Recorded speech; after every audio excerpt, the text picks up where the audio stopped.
Time for... Here we go. Kickoff. Wait, done. With Boomer Esiason and Mike Valenti.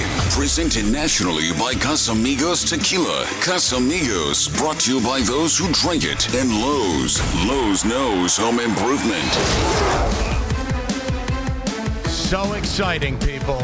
And you know how I know it's week 14 and it's the holiday season? A, the studio we sit in looks like Santa's workshop. And B, I saw a traffic cop tell a bus driver where to go this morning walking into the office. Welcome back to New York. It was something. His arms are in the air. It was F this and F that. I go, all right. It is happy holidays. How are you, Boomer? Happy holidays, Mike. And welcome back to New York. You know what? I got to tell you, thinking about where we are in the NFL season, most teams have 5 games left to go, if not all the teams do, except for obviously the Patriots and the Steelers who played Thursday night. You know, this is the sweet spot of the season. This is where you make your run, and this is where teams come out of the blue and make it into the playoffs. And because the Pittsburgh Steelers lost a game to the 2-10 Pats and the 2-10 Cardinals, now all of a sudden everybody behind them feels emboldened that they can actually make a run to the playoffs. Yeah, and we're going to have a quick word on that game because we have so much to get to, and we have an advanced preview. With 5 games to go, we always do the Boomies in the playoffs. We're going to do an advanced preview of the Boomies, and I've added some awards to the list. All right. We'll talk about it. We got the picks.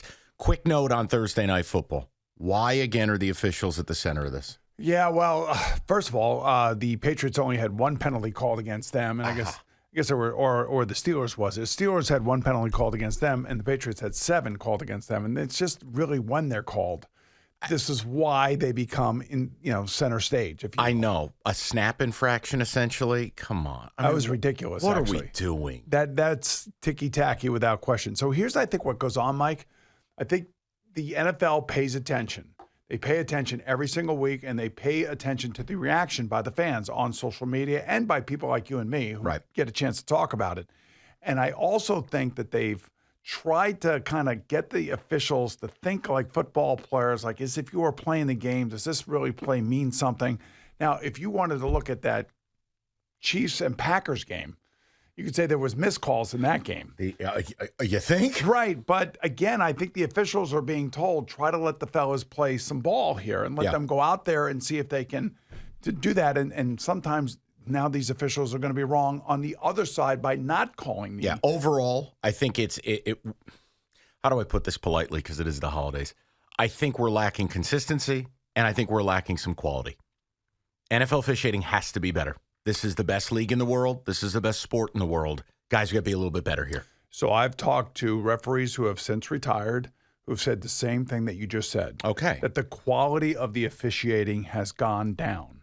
And that's just because of the lack of qualified candidates, to be honest with you. Right, who wants to do the job? It's not an easy job by any stretch of the imagination. Nobody says it is, especially for those of us who sit at home and get to watch it in slow motion and know what the call should be right away.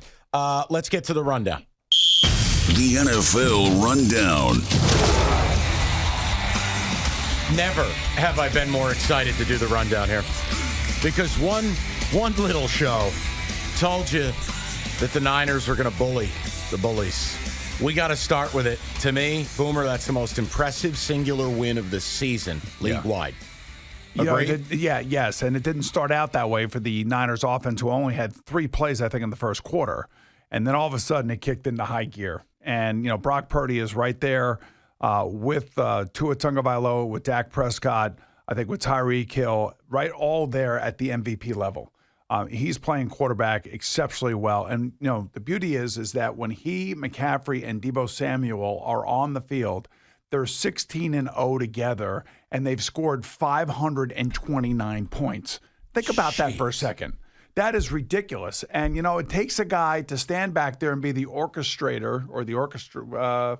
That's what I say. I'll go with it. He's orchestrating the offense. Yeah, that works. So he's the lead, the head guy, and somebody's got to make those throws.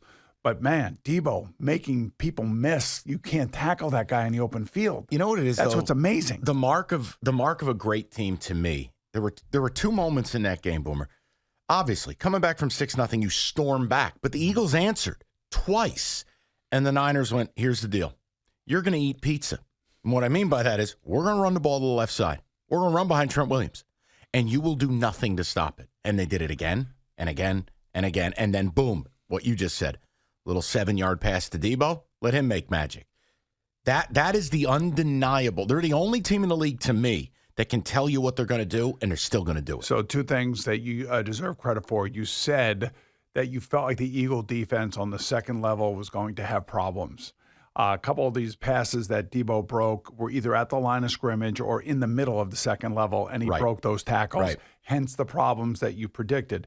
The other thing that I think we both felt like going into the game last week was that, the Niner defense was going to have something to say about this. Yeah. And I really do feel like they're one of the better tackling teams in the NFL. I worry about their secondary a little bit, but I have to say the match within the match, which was won by Lane Johnson, I don't care what anybody says, against Nick Bosa. He won that match. Lane's unbelievable. He is a great football player. He was playing hurt. Always plays hurt. That's the thing. Right, and you don't realize just how good he is until you see him up against one of the best pass rushers in football. To me, Lane Johnson won his battle. He did. It's just that the defense for the Philadelphia Eagles basically collapsed and couldn't tackle. All right, Philly, let's bring it up because I think we're in alignment. This is, if the Niners don't win the Super Bowl this year, you're not getting it done. This is their year. They better get it done. The Eagles have real problems, Boomer. And I mean, I'll foreshadow. I'm taking Dallas. I think the Eagles have real problems. Is there a fix? This late in the season, I don't think that there is. I mean, it's amazing. They're a 10-2 team, and they've had a great run, and they've been the number 1 team in the NFC since the beginning of the season. So I just feel like all of a sudden they've hit a road bump. The 49ers hit their road bump earlier in the year. Right now, the Philadelphia Eagles are in the midst of it because they played Buffalo and Josh Allen. They played Brock Purdy and San Francisco, and now comes Dak Prescott and the Cowboys in their building where they are a completely different team. And I was writing something down. I think the Cowboys have scored 49, 33, 45, and 41 points in the last 4 weeks. Now, those are against bad teams, maybe with the exception of the Seattle Seahawks, but they're not a great team. So they've really beaten up on some bad teams. And I do think that this Eagle defense is a bad team now all of a sudden. They're not good. So Up front, they're okay. But remember, you can run on them. Here's the other thing. I know listeners will probably get annoyed when I say this. Yes, Bill Parcells, you are where your record says you are. They should have lost to the Cowboys first time. And if Valdez Scantling didn't have milk cartons for hands, they lose to the Chiefs. Right, exactly. So I understand. You are what your record says. How about that Buffalo game? Another one. Yes. So I look at it and I go, they easily could have 4 or 5 losses already.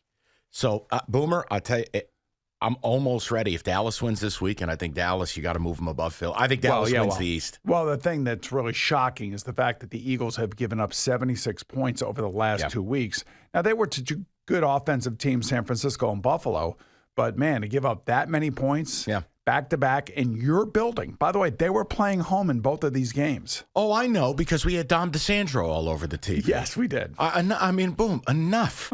Enough. So let me go a little inside football here. You can't do anything at the vet on the field without Dom Disandro knowing about it. He is the head of security. He got himself embroiled into what is unfortunately a bad situation. It's a bad look. There was another memo that went out about personnel on the sideline that are not in uniform, that are not attached to the team specifically as coaches or players or trainers. And there is a memo that went out, and I'm sure that the Eagles will get fined for this. But he is the man in Philadelphia, and make no mistake about it. I'm aware. Listen, this game was intense, man. I know, but I don't need revenge. This was the guys were jawing at each other the whole way, and I know Dom is right in the middle of it. I don't need you getting with Dre Greenlaw. Okay, relax. And if you ask me, he did the Eagles a favor. He did. That's a great trade. It's a great trade. I love that trade. Head of security for All-Pro linebacker. Yes, great trade. Packers. I thought they'd play well. I couldn't predict them to win. I want to go through this. First of all, Jordan Love, you as the former quarterback, what are you – I feel like it's real. It is real. That performance against Kansas City the other night was really good, really special. And with 10 weeks to go in the season, if you remember, GM Brian Gutekunst basically said, we got 10 games to find out who our quarterback is, because he was asked a direct question about Jordan Love's development. And all of a sudden now he's 4-1 in his last 5, 3-0 in his last 3. In his last 3, 8 touchdowns, 0 interceptions. And 2 of these throws that he makes against Kansas City, one on 4th and 1 and the other one for a touchdown at the back of the end zone to Watson, were beautiful throws. He stayed in the pocket. He read the defense, knew exactly where he was going, and dropped the balls right where they had to be thrown. To me, that's a kid that finally is getting it, understanding it, and he's gotten better as the season's gone on. So I think they're a real team, and this could be one of those teams that comes out of the pack that's been struggling pretty much, 3/4 of the season up to this point, and now all of a sudden it's pedal to the metal time, and they got the Giants on Monday night. So they have to win the Monday night game, and the next thing you know, they're going to be right back in the playoff mix, and don't be surprised to see them traveling on playoff weekend. Yeah, and Boomer, maybe it's an overreaction, but I saw it firsthand what they did to the Lions on Thanksgiving. You watch what they did to the Chiefs. They're getting healthier, right? Devondre Campbell got back in the lineup. Jair Alexander. Boomer, you could have a 3-6 matchup in the playoffs with the Packers visiting the Lions. I told my listeners in Detroit, you don't want that. No, you don't want that. You do not want that. And here's the last piece to it. Yep. They're calling the way that this thing looks. This is what LaFleur always wanted to do. You couldn't do it. He had to make concessions to Aaron. This is now his offense, and it all makes sense now. And all the secondary weapons, that's a credit to both LaFleur and Love, where Wicks, Jaden Reed, all these secondary guys. I got to tell you, I'm really impressed. I will say that Aaron had his guys in Green Bay. A lot of these guys weren't his guys. Yeah. It's going to be a Hall of Fame quarterback. It ended ugly in Green Bay. He made it difficult on everybody there except for a couple of his buddies. And now finally there's a breath of fresh air. Looks there's a young quarterback that's listening to his coach, not getting in the way, not being an impediment of growth to younger players. And they're blossoming. And they are blossoming right before our eyes. Chiefs, are they more vulnerable than anyone's willing to admit? You believe this, that Patrick Mahomes has never played a playoff game on the road outside of the Super Bowl, which is a neutral site, and they're going to have to go on the road. I don't see how they're going to get the number one seed. I mean, look, he's the greatest player in the game today. He's an awesome, he can beat anybody any given day, but he just doesn't have the same type of people around him other than Travis Kelce, and even Travis is a little bit distracted. I mean, you would be distracted too. Yeah, but if you had that going on in your personal life. Look, it's one of those deals. It's week 14. You kind of are what you are. I've waited 3 months now for them to, quote, get it right on offense. I said to you last week, they're a defensive football team.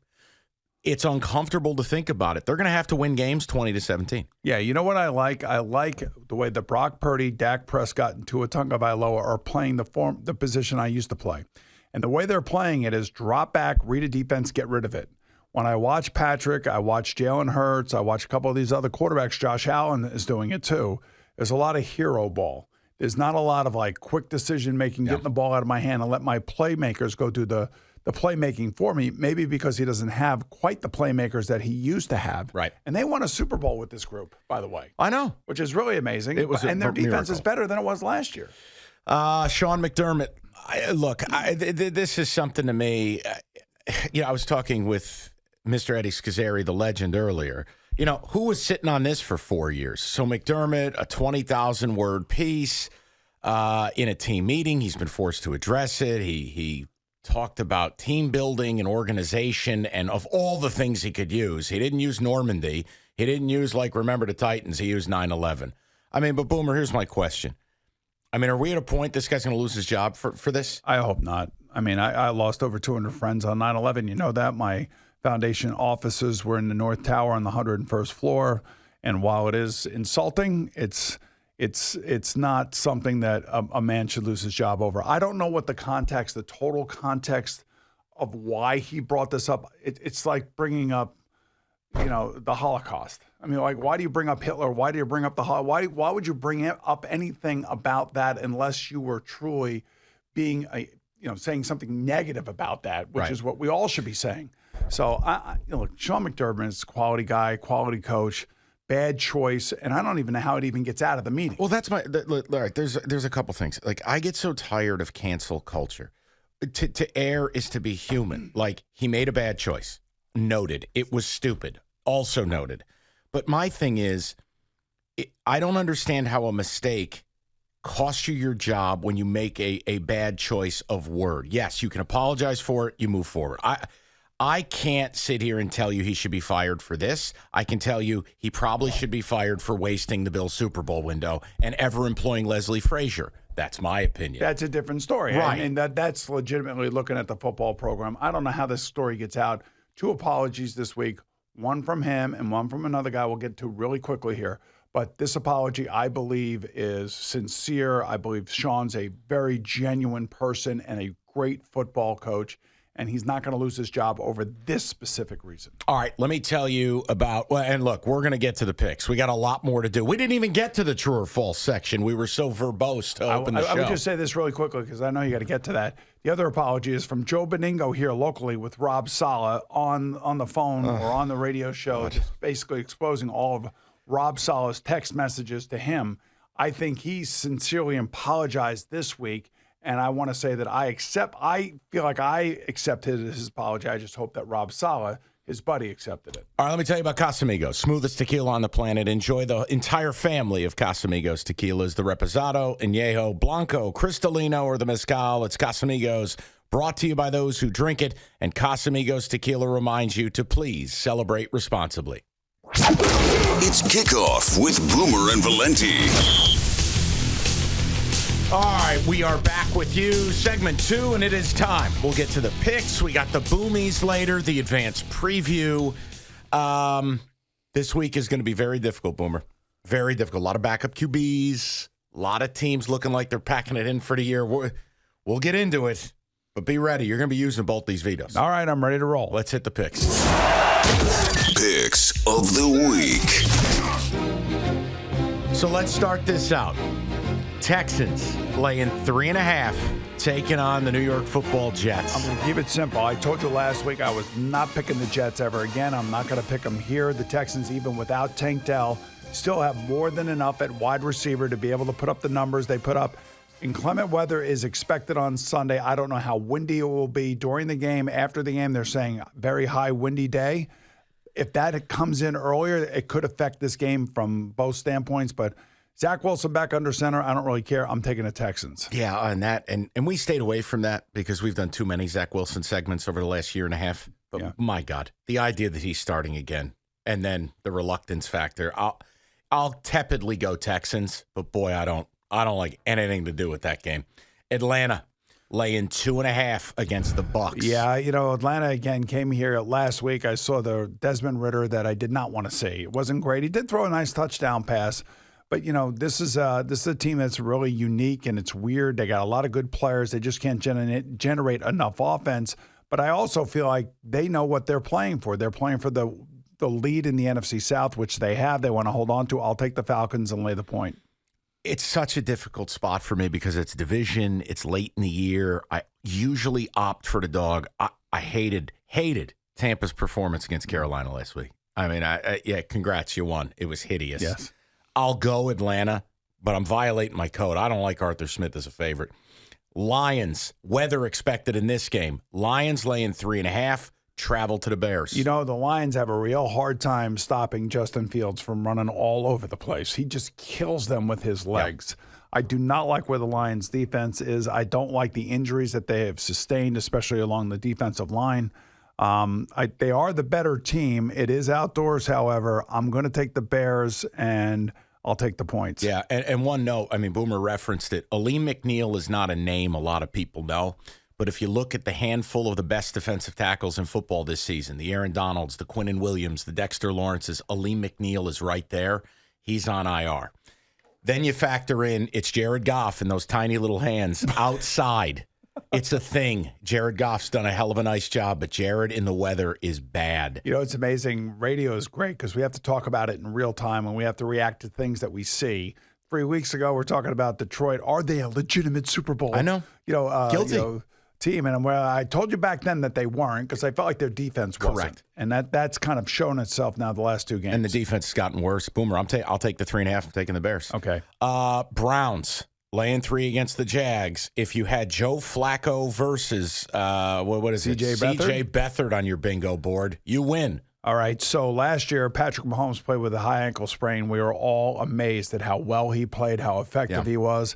I'm wondering if Trevor Lawrence called up Patrick Mahomes and said, what did you do and how were you able to play with that? And I'm wondering if they talked. I would think that they did. I can't confirm that, but I would hope that Trevor would reach out to him. Even if Trevor were playing in this game, I think the Browns need this one terribly. So did the Jags, for that matter, after losing to the Bengals on Monday night. I don't think that Trevor is going to be the effective Trevor, so I'm going to take the Browns here. Also, Christian Kirk. Yeah. Another injury. I was so disappointed in the Jags. How do you get ripped apart by Jake Browning? And I mean, it wasn't Jake Browning being decent. This was Jake Browning. He looked like Johnny Unitas. I'll go Browns here. This defense, and I don't know what I'm getting from the Jags on offense. Give me the Browns. Colts laying 1.5 to the aforementioned Jake Browning-led Bengals. Yeah, so you're the Bengals, you're the Colts, you're the Bills. You're sitting there and you're watching Pittsburgh lose, both to Arizona and to Pittsburgh, and now all of a sudden you have a chance. You have a legitimate chance, and the Bengals are one of these 500 teams. Man, T. Higgins is back. He's healthy. Jamar Chase looks like he's on a mission. Joe Mixon had an unbelievable game against Jacksonville on Monday night. Mm-hmm. I'm going to take the Bengals because I think they have a little bit of an uptick now, and they know that they have a quarterback that actually can do it. So I'm going to take the Bengals, and I'll take the point, and I see the upset against the Colts. Yeah, and here's the other thing. 2 notes. A, Shane Steichen's done an unbelievable job with Indy, so this is not slanderous. I mean, if you told me he's coach of the year, I wouldn't argue it. But the Colts, that was a miraculous win. Not 1 block punt, but 2. Also injuring a holder, and you get a missed extra point out of it. It's crazy. The Colts really had no business winning that game last week. I'm taking the Bengals. I can make an argument that when things like that happen, that's a special type of season that is unfolding. You ain't gonna dare make that argument here. No, I won't. Okay then. Ravens laying 7.5, taking on the Rams. All right, so this is going to be a Baltimore. There'll be some weather here too. I think it's going to be wet on the East Coast. Matthew Stafford was amazing last week, and Puka Nacua playing with a bad shoulder. He'll be back in the lineup again this week. I mean, they're a fun team to watch. They man. are. And Matthew is not afraid to sling it all over the place. I'm going to take the Rams and the points. Really? Yeah. Okay, here's my issue with Now, that. you and I went through this Rams game last week. You almost had a nervous breakdown. I did, and I got the right game. I got the right team. It's hard for me because of the inclement weather, and there is inherent bias here, and I'm admitting my bias. Stafford outdoors, no bueno. All right, I'm changing. You got me changing. I witnessed this for over a decade in Detroit. You don't have to change. I'm changing. I can admit when I make a mistake. I'm not so egotistical that I think that I know everything, because I don't know everything. I know a lot of things, but I don't know everything. You could veto it. And yeah, I could veto, but the way you're talking about it is really making me lean towards. Well, how do you know that I'm not vetoing it? Because the way you're talking. What if it's just a sales pitch? Well, it was a hell of a sales pitch, and I bought it. We going with the Ravens? I'm taking the Ravens. All right, yes. Ravens. Sorry, Scones. Sorry about that. Saints. All you see back there is scribbles. Another week, another Ram game, another meltdown by Boomer. Yes, I don't know what it is about the Rams. Another cranial collapse. The Rams get By him. the way, if Lamar Jackson wants to get himself back into the MVP conversation, you got to get it strong going. 5 games here at the end of the year. Take your team all the way to the top of the AFC North and put up some big numbers. You'll be right back in the conversation. Saints laying 4.5 against the Panthers. I'm not taking the Panthers the rest of the year. They screwed my buddies, so I'm taking the Saints. Hold on. Simple as that. Panthers radioactive. Jets radioactive. Who else will you add to this list? Well, we got a few more here. Okay. I don't necessarily know. Yeah, there's one other one. I'm going to veto this. I cannot take a Dennis Allen-led team as a favorite. I can't. And I hated their performance last week. I know Derek Carr got hurt. My God, Jameis. Olave's wide open. Zzz, ball goes flying. Hey, look, I can't. I'm vetoing this, and I'm pretending this game doesn't exist. Vikings laying 2.5, traveling to Vegas. Boomer currently rubbing his forehead. This is exciting. Right, so I'm thinking about Brian Flores against Aiden O'Connell. That's what I'm thinking about. And I'm thinking about their defense getting all over this young man. This young man has actually stood tall. He's played really well, given the fact that he's a rookie. I think, however, Joshua Dobbs is going to start for Minnesota, by the way. And Justin Jefferson is going to be back for Minnesota. So I'm going to take Minnesota, and I'll lay the 2.5. I'm with you. And here's the other thing. You got the Antonio Pierce bump when he first got the job. And I'll always love Antonio Pierce because he was a great Giant here. But, I think the bloom's off the rose a little bit. Reality sets in. The Raiders are just a bad football team. I'm going to take the Vikings.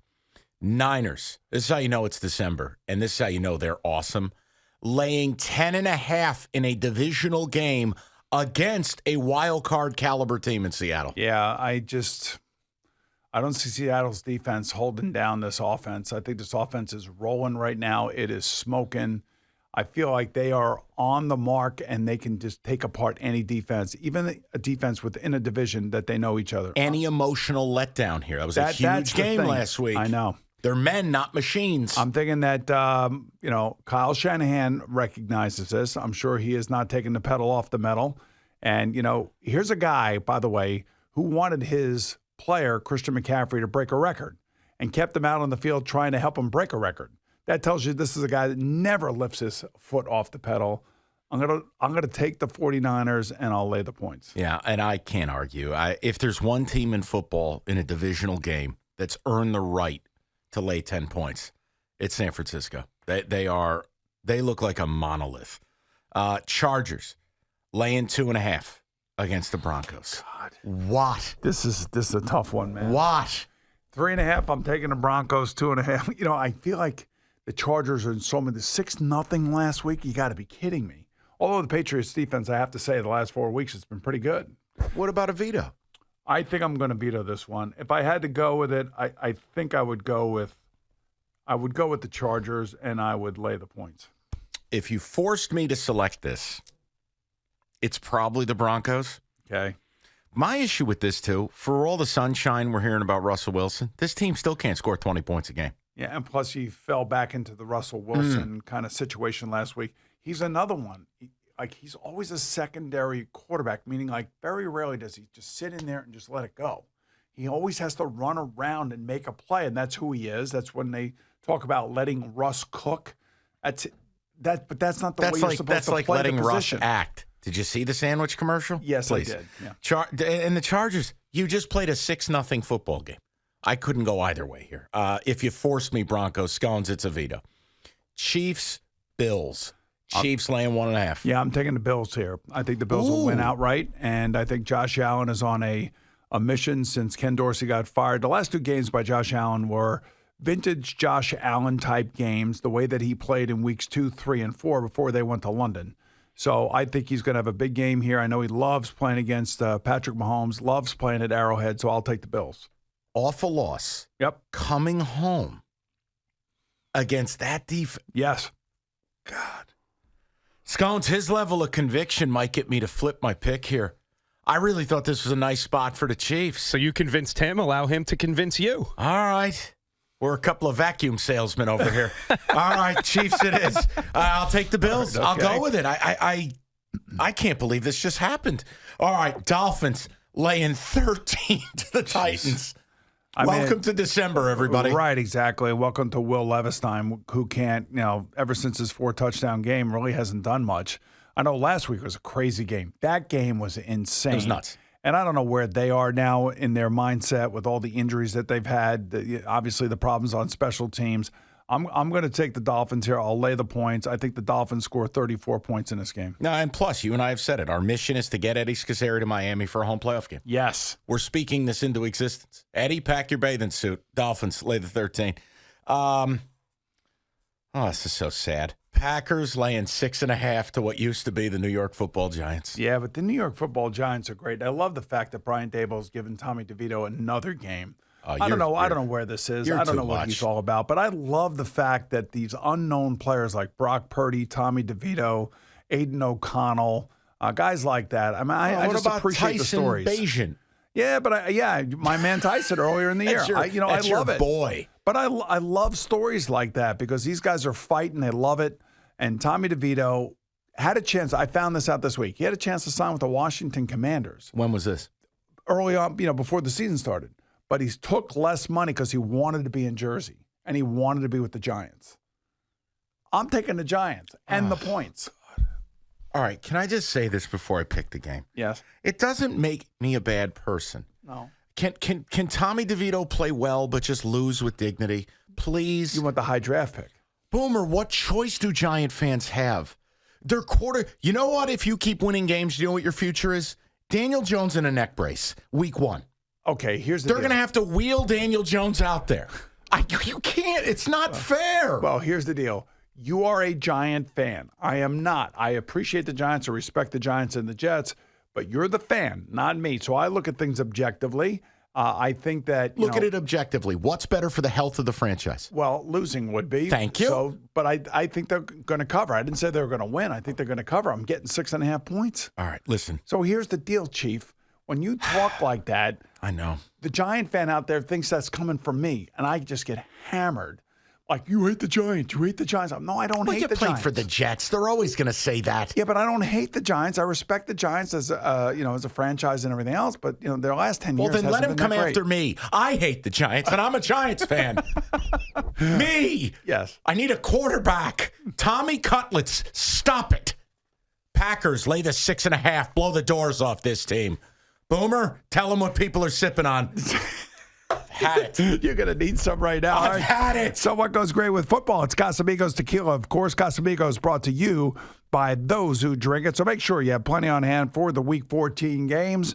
So whether it be Añejo, Blanco, Reposado, Cristalino, or Mezcal, it's Casamigos Tequila, our personal favorites. And it reminds all of our friends out there to please celebrate responsibly. It's Kickoff with Boomer and Valenti. All right, no time to waste. We have a hell of a game to talk about, and we are going to do the Gallup poll version with 5 weeks to go in the season. A sneak preview of the year-end awards that we call the Boomies on this show. But first, best of the best. This week's best of the best. America's team, the Dallas Cowboys, 3.5-point favorites as they welcome Dom Disandro and the Philadelphia Eagles. Mr. Boomer, we have arrived at a point where it is Cowboys statement time. How much does this game mean? Not only to the Cowboys and the season, but also to Dak. It's time. Yeah, this is huge. Got to win this game. Look, Dak has played great this year. The last 6 weeks, he's been on point. We both felt like they should have won the last time these two teams met in Philadelphia. They're in a 4-game heater right now, especially offensively. And he's found his Drew Pearson, he's found his Michael Irvin, and his name is CeeDee Lamb. And they are virtually impossible to stop. I think the Dallas Cowboys at home are completely different than they are on the road. And I know that they've beaten up on a lot of bad teams. Why is that, though? For one moment. What the splits are so different. Why is that? Well, I also think that's the teams that they're playing against. You know? Okay. So, and they're playing against some bad teams. I mean, you beat the Giants, you beat the Commanders, you beat the Seahawks, who are an okay team but not a great team. So, this is the real test for them. This is their test to put the stink of the 49er loss earlier in the season in the rearview mirror. And they got to come out and they got to come flying. And I think they will be. I think their fans are going to be just fired up. And like I said, revenge spot for them. And look, they've scored 49, 33, 45, and 41 points in their last 4 games. As I said earlier in the show, the Eagles have given up 76 points to 2 good offenses in the last 2 weeks in their building. So you're going to sit here and tell me that there's any way that the Eagles are going to be able to keep this game close? I think the Dallas Cowboys will win this game, and I think they'll win this game going away. Maybe an, oh, by the way, touchdown for the Eagles at the end, but I do think that the Cowboys are at least scoring 31 points here. Yeah, and it's a spot. Like we talk about this all the time, guys. There's certain weeks and certain games. It's not a setup, but it's a spot where one team is supposed to win that game. And Boomer just highlighted it. They're Cowboys at home, lying in wait. They're right here for it. Eagles, that's an incredibly physical game against the Niners. It's like in college, you play Alabama, they beat you twice. Play the Niners. They can beat you twice. So here's the Eagles. They're coming in off a 92-play defensive performance against Buffalo. Yeah. They play against San Francisco, who had 10 days prior to the game against the Eagles. And now the Eagles have to go to Dallas, where Dallas now has 10 days before they play the Eagles. It's a spot. I feel like the Eagles got set up here by the schedule makers. And you just hate to see it. Sorry, that's the Giants fan in me. Okay. I am taking Dallas laying the 3.5. And I think this game decides the East. Agree? Yeah, I do agree. And the other thing, Dallas does have a tough schedule finishing, but the Eagles and Jalen Hurts are not healthy on offense, and they have not really had I would say a perfect offensive game, like where they've played solid for 4 quarters. There's a lot of hero ball being done. We had a bad first half. against the Buffalo Bills, but showed why he's paid what he's paid because he put the team on his back to win that game in overtime. So he's still, the most important player for the Eagles. I just don't know if he's 100%. No, he's not. I mean, I've been saying it for weeks, man. I even if it's this, he doesn't have that extra gear. He doesn't have the explosiveness. He can still move, and he can still get you the 8-yard first down. You know what we're not seeing? We're not seeing a 27-yard gain. We're not seeing the explosiveness, and the passing game is not in rhythm. There's something missing there. Yeah, because he's not doing it on time. Like I told you, he's not sitting in the pocket and reading the defense and throwing it to open guys. Like I told you, I gave you 3 examples. Brock Purdy, Tua Tagovailoa, and Dak Prescott are all doing that or have been doing that. So that's what he needs to learn. And for some reason, he is bailing out of the pocket way too early on a number of pass plays. That's tragic. Just hate to see it. Yeah, I'm sure you do. Hurts your heart. So we're both taking a Cowboys. I am. I think you've said it all. Let's go to the final word. Kickoff with Boomer and Valenti, presented nationally by Casamigos Tequila. Casamigos, brought to you by those who drink it. And Lowe's. Lowe's knows home improvement. The final word. So this is like a Gallup poll, if you will. This is a preview. With 5 weeks to go, we call it a stretch drive preview of the Boomies, which we normally reserve for the postseason. These are the Boomer Esiason Awards. Some are serious, some are not. I leave it to you to figure it out. They should be blatantly obvious. So let's start out right here, right now. MVP.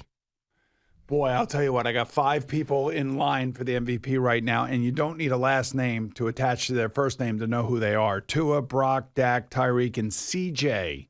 That's right, CJ Stroud. He's right there with those guys. And for me, it's going to be a furious finish for all 5 of these players. And that's where the MVP is coming out of, one of these 5 players. I have a belief here. You may think this is wrong. If Tyreek, right now Tyreek's sitting at about 1,500 yards. I think he's got 1,480 or something like that, 12 touchdowns. If Tyreek Hill crosses 2,000 yards, I told you a few weeks ago, Tyreek plus 5,000 was an interesting play there. Tyreek should be your MVP. Yeah, I mean, and he changes the game. There's It's no question unbelievable. about it. But somebody has to get him the ball. And somebody has to get other guys the ball. All right, so let me ask you a question. And somebody's got to throw at 70% completion percentage. hold on. And that's exactly what Dak, Tua, and Brock are doing. They're all at 70% completion percentage. That's pretty impressive. But when the receiver is open by 7 yards, You should be able to hit him. that's all I'm saying. And I'm a Tua truther. I love Tua. Yeah. But I've never seen something like this Yeah, cat. I mean, he's special. But I also will put one other offensive player in here, and that's Christian McCaffrey. I was surprised you didn't have him. Well, I don't have him here like in the top 5. I would put him like 6, 7, somewhere in there, and maybe a defensive player we'll see. We'll see what happens when the playoffs finish. But for me, anyway, the top 5 are the 5 I just gave you, and then Christian McCaffrey. I need you to pick one. I need the Boomy Award. I'm going to go Brock Purdy. Oh, come on. Oh, he I'm going does Brock it Purdy. again. He says it to hurt me, Scones. That's what that is. All right, my vote would be Tyreek Hill. Okay. The Couch Potato Award is granted to the player who has shown the most egregious lack of effort in a singular moment this season. Deontay Johnson, a wide receiver of the Steelers. That's easy. I mean, we all saw it. He saw it. He had apologized to his players, teammates. I don't know if it did any good watching him still. He looks like he's checked out. But how does that happen at this level? He's frustrated. He's not getting the ball. He doesn't have a quarterback that can get him the ball, doesn't like the offense, doesn't like his involvement in it. So he basically, whines on the field by not playing, not showing effort. And it's also a reflection of Mike Tomlin, unfortunately, just dealing with these things without sitting a guy down and taking his uniform away from him and not letting him play. It's a bit of a dirty secret, too, as they did it for years with AB. Look, it's production intolerance, and I don't think he's that productive to be that tolerated. All right, the Offensive Rookie of the Year. That would be C.J. Stroud, and that's an easy one. It is. I mean, he is just amazing what he's doing, and he's going to play in clement weather on Sunday against the Jets, but I do think he's far and away won the award already. He can miss the rest of the season. Can I offer you just an off-board, Sure. like a, hey, thanks for coming. You're at the award ceremony, but Yep. you have no chance of winning it? Sure. Sam Laporta. Yeah, 100%. A great tight end for the Detroit Lions. It's had a fantastic season. Will continue to be, a big part of their offense. But C.J. Stroud's the quarterback. Yeah, no doubt. No, you want something fun, historical-wise? Players in their first 12 games who have had at least 50 catches, at least 625 yards, and at least 8 touchdowns. It's Justin Jefferson, Anquan Bolden, Colston. I'm spitballing here. It's the other Saint, Michael Thomas, and Sam Laporta. Wow. That's crazy. That's pretty good company. And believe me, CJ Stroud is in a lot of good company too. No doubt. I wanted to shout out the tight ends. They don't get enough love. All right. The Adam Gase Award, which is awarded to the person who had either the most bizarre or ridiculous press conference moment of the season. Well, there's a lot of them. I mean, I could probably go Bill Belichick anytime he loses. I could go Mike McDaniel anytime he walks in and says a joke and nobody laughs. But I think the intensity of one in particular would be that of Brandon Staley, when they were asking him as to whether or not he was going to continue to calling the defensive plays for the Chargers. I think it would be Staley, that moment of stop asking me that question. I'm calling the defense. Yeah, we know you stink. Or McDaniel in Frankfurt, Germany, walking in and deadpanning the press pool with, I know, you thought I'd be bigger. Or whatever he said. Well, you could actually take any of the Mike McDaniel press conferences and put it up there because they're actually all fascinating. Defensive Rookie of the Year. Got to be Jalen Carter of the Eagles, I believe. Maybe Devin Witherspoon, the defensive back out in Seattle, has made some amazing plays. I lean Witherspoon just because he's not surrounded by all the awesome that Carter is up front with the Eagles, but Carter has been.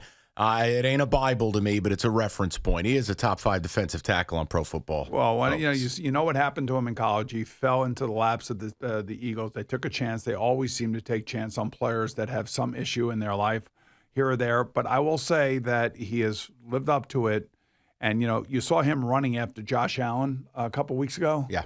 I mean, that's the lasting image that you have a 340-pound guy running after Josh Allen and almost getting it. It was twice in that game, too. Jordan Davis pulled it off as well. Yes, it was he did. Crazy. The game of the year. That Bills-Eagles game was pretty impressive. Back and forth they went, quarterback, making plays in the second half. Jalen Hurts finding his game. Overtime. To me, that feels like that would be the game of the year, and it's the most recent one that makes me feel that way.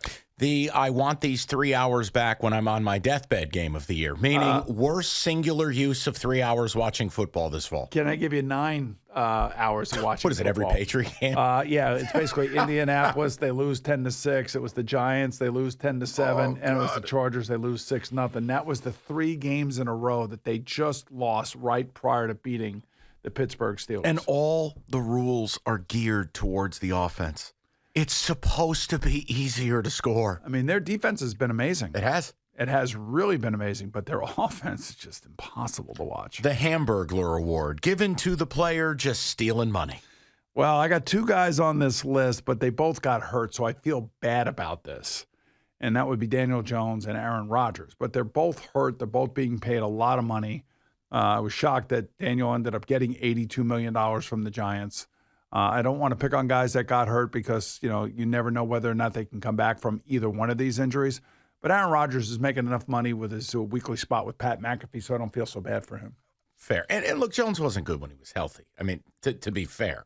I mean, these are big money guys, and I'm sure that there are a few other guys. You want a stealing money award after his ridiculous comment about dominance? How about Evan Neal? Yes, he had some problems. I could also say Jordan Whitehead of the Jets, who basically compared his defense to the '85 Bears.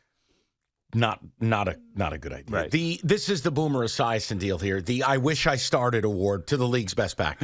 I'm not giving it to Tyson Bagent. I know you think that's where I'm going, but I'm going to go with Aiden O'Connell of the Raiders. He won a couple games when Antonio Pierce took over. He's been out there the longest, and thus far he's accorded himself exceptionally well. Second on this list. But he started the season as a starter, but then came in as a backup, would be Joshua Dobbs. Yeah, it was kind of a fake starter, though. It was like, hey, surprise, it's 24 hours before the year, and you're starting. Welcome. But he was starting for the Cardinals before he got traded to the Minnesota Vikings, where he didn't get into the game until Jaron Hall got hurt, and then he went in and won 2 games, which was amazing. But I'm going to give it to Aiden O'Connell just because he's a younger kid. And he knows not what he's been doing. Scones, do me a solid. I want you to save these. 5 weeks from now, we come back and we're gonna have real awards. It's gonna be beautiful. It's gonna be Swarovski crystals. All right, that is Kickoff with Boomer and Valenti. We are back with you next week. Week 15 in the National Football League. Can't wait to do it. Talk to you then. It's Kickoff with Boomer and Valenti.